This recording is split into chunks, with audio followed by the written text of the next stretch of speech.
Relina's world spun as the floor beneath her buckled, the runes glowing with an ominous red hue. The abyss seemed to yawn wide, an endless chasm of darkness threatening to swallow everything in its wake. Her heart pounded like a war drum in her chest, the sensation of falling spreading through her body, pushing every instinct to the limit. No, she refused to fall. She would not fall.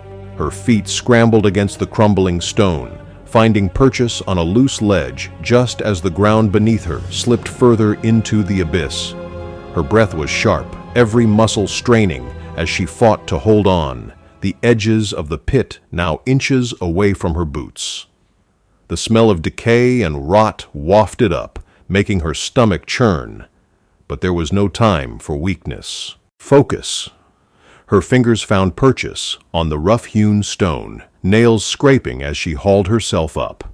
A final, desperate tug, and she pulled herself back from the edge, her legs shaking as she stood on solid ground once more. She gasped for air, body still thrumming with the fear and adrenaline of the fall she almost took. But there was no time to rest. The stone rumbled again, but this time it was no mere tremor. Veymar's voice came from the shadows, his tone laced with venom and cruel amusement. "Did you really think I would just let you walk away, Hunter?" She whirled, eyes flashing with cold fury as she met the man who had orchestrated this hellish ordeal. Veymar stood in the center of the chamber, his arms outstretched like a puppet master reveling in his control. Shadows clung to him like a second skin, his eyes glinting with malice. "You're not getting away that easily," he sneered, his fingers curling with a slow, deliberate motion. The room seemed to darken further. The air grew thick with an unnatural pressure, as if the weight of the shadows themselves sought to smother her. And then, from behind Veymar, the twisted form of the Nosferatu materialized, its presence a palpable malevolence that chilled her to the bone. The creature's unnaturally long limbs twitched, its hollow eyes fixated on Relina as its jagged fangs extended into a grotesque snarl. Relina's grip tightened on her sword once more, the steel cold and reassuring in her hand. "You'll have to do better than this." Veymar smirked, stepping aside to reveal the Nosferatu in all its grotesque glory. "You think you're so clever, so powerful, but you're just another pawn in this game, Hunter. Just like the rest." The Nosferatu hissed, its voice a rasping whisper that sent chills crawling up her spine. "Foolish Hunter, you've already walked too far into our web. Now, you'll never leave." Relina squared her shoulders, her eyes narrowing. The air was thick with dread, but she could feel the fire in her blood, the heat of her fury rising. She wouldn't let this monster, this vile creature, take her down. She knew Veymar was playing a dangerous game, toying with her mind, pushing her to the brink. But she also knew his weakness, his pride, his belief that he controlled everything. With a sudden brutal motion, Relina lunged, her blade cutting through the air in a vicious arc. The Nosferatu twisted with surprising speed, its claws raking through the air, but Relina was already on the move, her sword meeting its twisted form with a resounding clash. Sparks flew as steel met claw, and the beast howled in rage, retreating back with a speed that belied its monstrous form. Veymar watched, his expression twisted in disgust. "You are nothing but a speck of dust in the grand scheme of things, Hunter. A fleeting annoyance." She pressed forward, using the moment of the Nosferatu's retreat to gain ground, her footfalls steady and purposeful. "Maybe, but I'm your nightmare, Veymar." Before he could respond, she was on the offensive again. Her blade was a blur, striking with precision, cutting through the creature's vile flesh.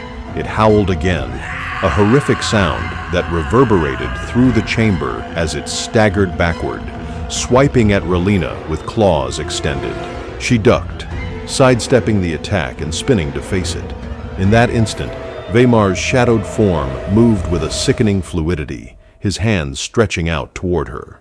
"You'll regret defying me," he whispered, his voice a low growl that chilled her to the bone. Relina didn't hesitate. Her sword flashed, cleaving the air as she darted forward, her focus unbreakable. She struck at the Nosferatu again, this time aiming for the heart. Her strike connected, the steel sinking deep into the creature's chest. The Nosferatu's scream echoed in the chamber, a sound of pure anguish and rage.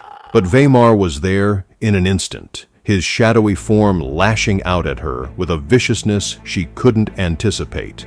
He was fast, too fast.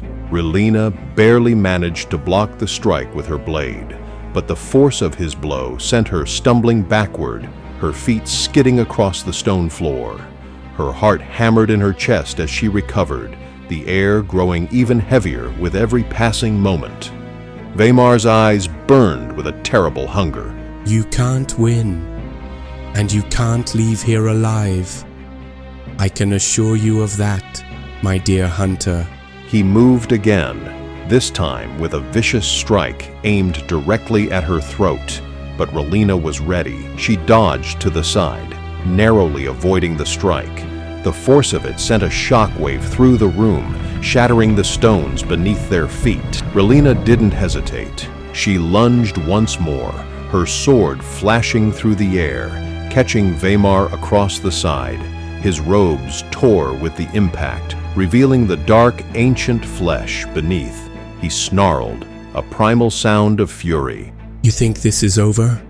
You're too late, hunter. This world belongs to us now." Veymar spat, his lips curling in rage. She could see the terror in his eyes, an undercurrent of fear that betrayed the monster he had become. In that moment, Relina realized the truth. Veymar was desperate. He had nothing left, and she was going to make sure he paid. With a final, furious swing, she drove her sword into Veymar's chest, through the layers of his ancient, cursed body.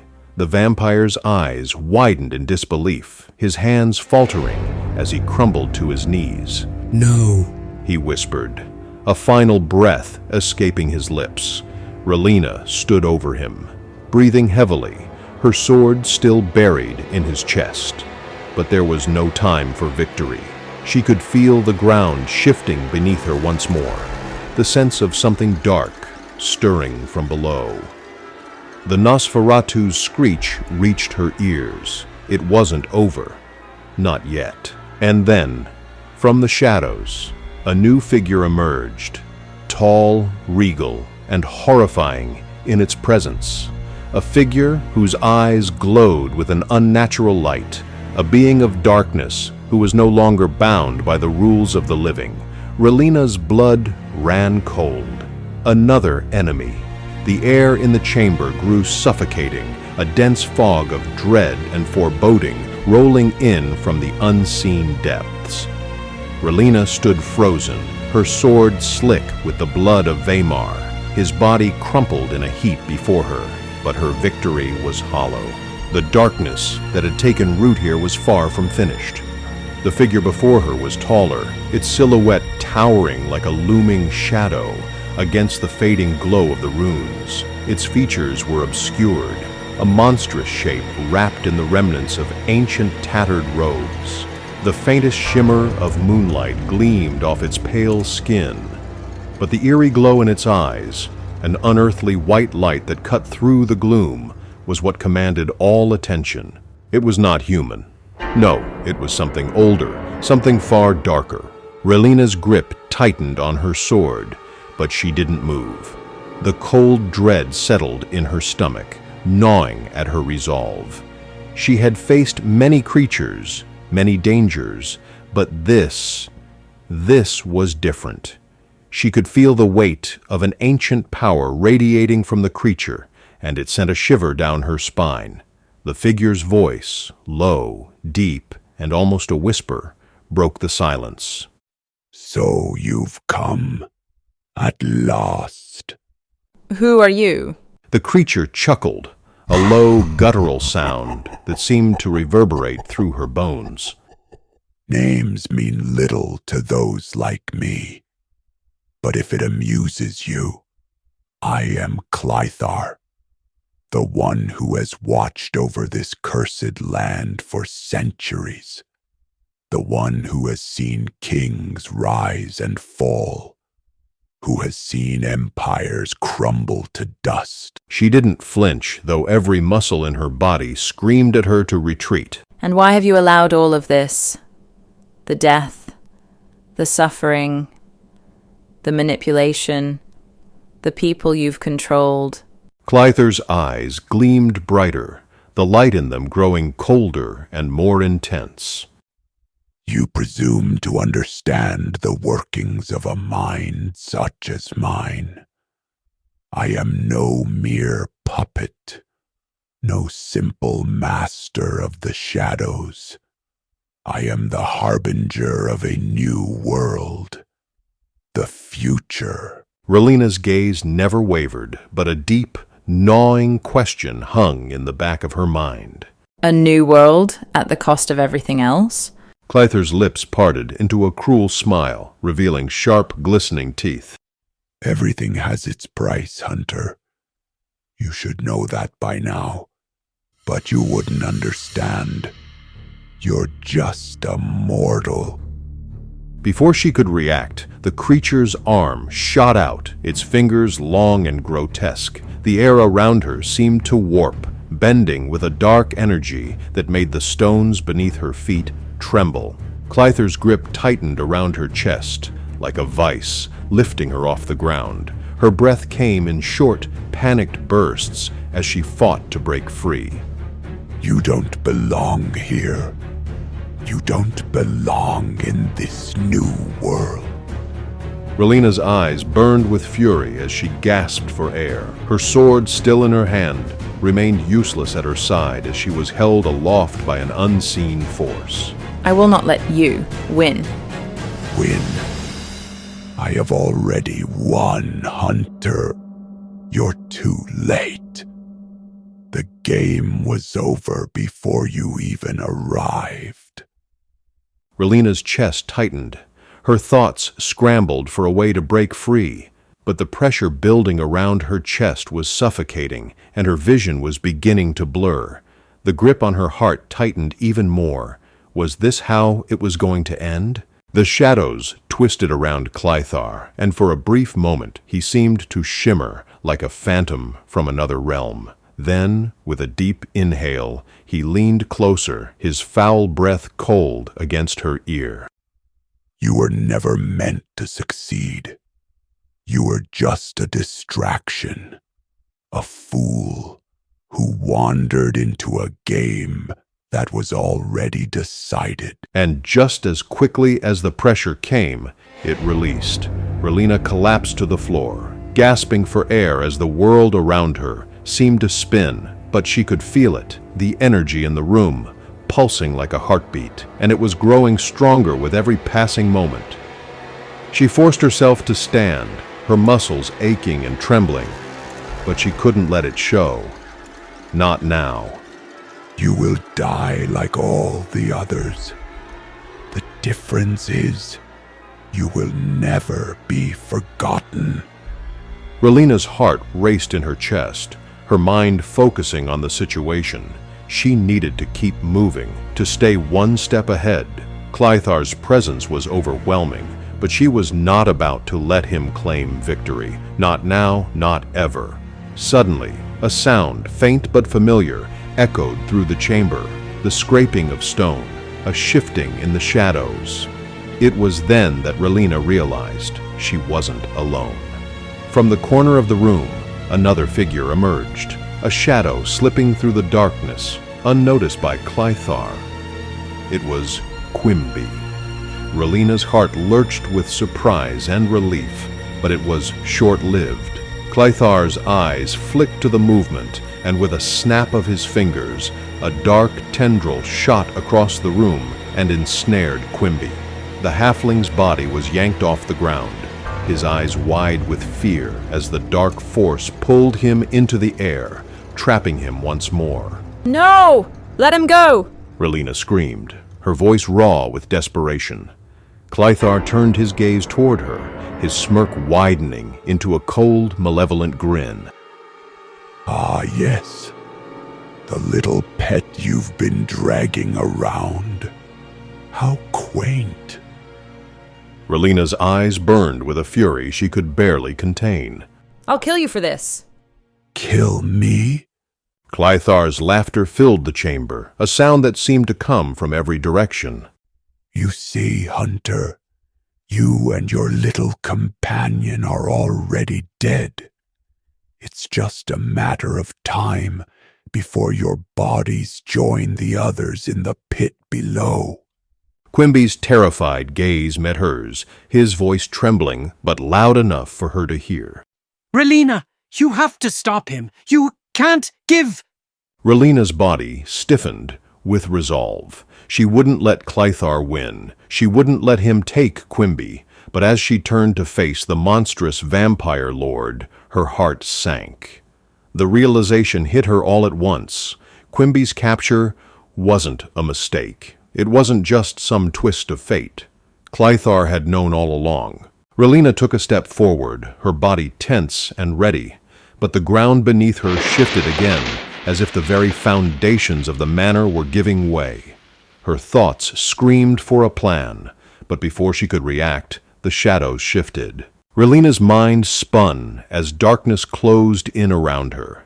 She felt herself being pulled, her limbs heavy as the unseen forces of the room threatened to crush her.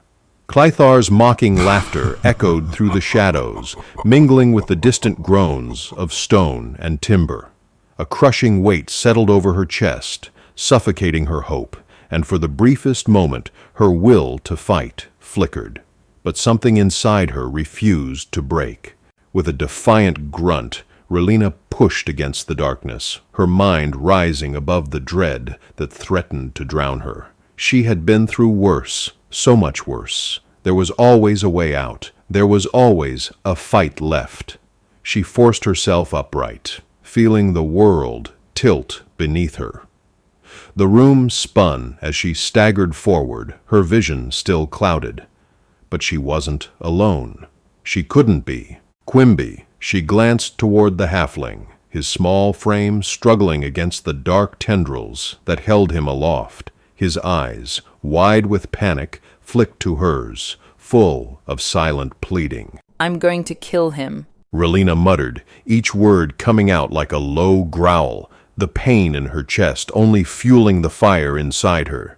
Relina didn't hesitate. She lunged at him, sword raised. Clythar barely moved, his eyes narrowing with disdain. With a flick of his wrist, the very air around him twisted, becoming a force more tangible than a blade. The ground beneath her feet shifted, jagged stones rising in a sharp, impassable wall. The momentum of her charge collided with the stone like a battering ram, sending her crashing backward, slamming against the unforgiving floor. Her vision blurred as the breath was forced from her lungs. She gasped, fighting to rise, but her body screamed in protest. She'd never faced anything like this. This was beyond strength. This was power, ancient and relentless. Clythar's form swirled through the shadows, his ghostly visage more than just an apparition. It was the end. Pathetic. You think you can defeat me? A creature born from the depths of time itself? A mere mortal? A vampire hunter? I am the shadow that devours your world, the nightmare that feeds on your hope. He flicked his fingers, and the room seemed to buckle under his will. Relina struggled to her feet, but her strength was waning. Her body ached. The cuts and bruises from her earlier battle, now a distant memory in comparison to the agonizing pressure that Clythar was forcing into her very bones. Enough! She growled, her voice raw and defiant. She could see Clythar's eyes glimmer with cruel amusement, the dark, vampiric energy swirling around him like a storm. But even in the midst of her pain, something burned within her, a fire that wouldn't be extinguished. Her sword flashed in the low light, a streak of silver against the encroaching shadows. She closed the distance again, this time more cautious, more strategic. The blade cut through the air, but Clythar was faster. He moved in a blur, and before she could strike, the tip of his clawed hand shot toward her, piercing her side. Relina cried out, the force of the strike sending her sprawling to the ground. Blood pooled around her, hot and slick, staining her tunic. Her vision blurred, her breath shallow, but she refused to fall completely. She wouldn't give him that satisfaction. Did you truly believe you could stop me? You're a tool, nothing more. A fleeting spark in a darkened sky. Clythar's voice was a whisper, but it cut through her like a blade. His hand closed around her throat, lifting her off the ground once more. The pressure against her windpipe constricted with every passing second, and her vision blackened at the edges. She couldn't breathe, couldn't move. Her sword slipped from her grip and clattered to the ground. But as the shadows consumed her, the sharpest pang of fear wasn't her own. It was Quimby's. Her eyes flicked to the halfling. His face was twisted in agony, his tiny frame caught in the force of Clythar's power. The dark tendrils coiled tighter, digging into his flesh. Relina, don't give up! Quimby's voice, strained and raw, barely made it through the haze of darkness. In that moment, something snapped within Relina. The spark, the fight, the undying defiance. With a roar that shook the air itself, she broke free of Clythar's grasp. Her sword, though still within reach, was no longer her focus. Her will surged like a tidal wave. She grabbed the nearest stone and hurled it at Clythar's face, her legs pushing her up, despite the agony coursing through her body. Clythar staggered backward, momentarily distracted. That was enough. Relina surged forward, drawing every ounce of energy she had left. She slammed into Clythar with the force of a storm, knocking him back, her shoulder connecting with his chest. He let out a harsh, guttural hiss, stumbling as she pressed forward, her legs buckling beneath her, but she fought to remain upright. Clythar sneered at her. You think this will stop me? You are nothing. With all the fury she could muster, Relina's sword flashed one last time. The blade slashed through the darkness and found its mark right at Clythar's heart. A terrible scream echoed through the chamber as the vampire lord reeled back, his body writhing in agony. His eyes, those terrible, hollow eyes, widened with disbelief. No, this cannot be. Clythar screeched, but it was too late. The darkness that had given him life was now being undone by the very thing that had hunted him for centuries. The purity of light, the sharpness of steel, and the relentless will of a hunter who would never surrender. Clythar's form began to crumble, his body turning to ash in the air, his scream turning to a whisper as the last remnants of his cursed existence dissolved into nothingness. But just as the light of victory flickered in Relina's chest, her legs gave out. She collapsed to her knees, the world spinning, her vision dimming. The pain was too much. No, She muttered, shaking her head. She forced herself upright, her hand trembling as it reached for Quimby. Relina? Quimby's voice broke through, desperate. He had managed to break free, his hands trembling as they clawed at the remaining tendrils that bound him. The room around them was eerily silent. The threat had passed, but only for a moment. Quimby, are you all right? I'm fine. I was worried about you, but you did it. You actually did it. He panted, his voice shaking with relief as he stumbled toward her. His eyes darted around the room, a mixture of gratitude and concern. Relina smiled weakly, but the victory felt hollow. She could feel herself slipping, her body fighting to stay awake. Not yet. There's more. There's something more. Quimby's face contorted in confusion. What do you mean? Before she could respond, a low, rumbling sound echoed from deep within the bowels of the manor. The ground trembled as an unnatural, bone-chilling cold swept through the room. Relina's eyes widened in realization. I sense that this is not the end. Let's go, Quimby.